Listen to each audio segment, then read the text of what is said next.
नमस्कार, मैं डॉक्टर शशांक भारद्वाज। मैं नेफ्रोलॉजिस्ट हूँ एंड किडनी ट्रांसप्लांट फिजिशियन हूँ मधुबन किडनी केयर पे। आज मैं आपको कुछ डायबिटीज़ से रिलेटेड किडनी डिजीज़ के बारे में, कुछ कॉम्प्लिकेशंस और इनके बारे में बताने वाला हूँ। तो डायबिटीज़ का एपिडेमिक है ऑल ओवर द वर्ल्ड और इंडिया में स्पेशली। आगे आने वाले कुछ सालों में, कुछ दशकों में बहुत ज़्यादा डायबिटीज़ बढ़ने वाली है, ऐसा प्रोजेक्शन है। और हर घर में आपको पता होगा कि किसी ना किसी को, आपको या आपके किसी घर जानने वाले को डायबिटीज़ की दिक्कत है। तो लॉन्ग टर्म अगर डायबिटीज़ अनकंट्रोल रहे तो उसका एक बहुत कॉमन कॉम्प्लिकेशन है किडनी डिजीज़।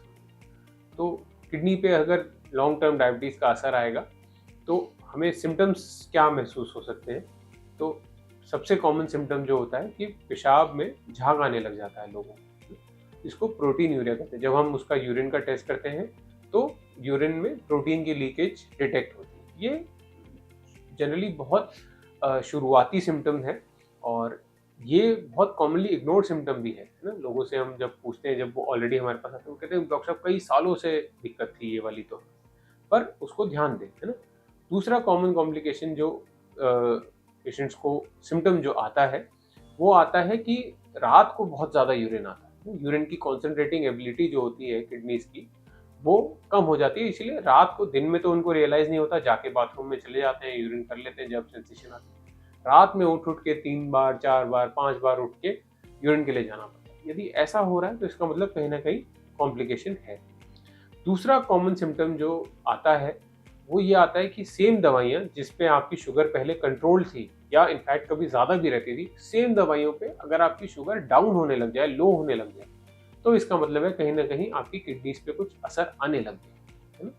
और यदि ऐसा कुछ होता है तो तुरंत आप अपने टेस्ट कराइए, अपने डॉक्टर से मिलें, अपने डायबिटीज़ वाले डॉक्टर से मिल सकते हैं। अगर वो कहते हैं कि नहीं, आपको किडनी की कॉम्प्लिकेशन हुई, तो जल्दी से जल्दी आप नेफ्रोलॉजिस्ट से मिलें। क्यों? क्योंकि आज की डेट में कई सारे ऐसे ट्रीटमेंट्स अवेलेबल हैं जो कि इस प्रोटीन की लीकेज को या इवन किडनी के डैमेज को धीमा कर सकते हैं, रोक सकते हैं, है ना?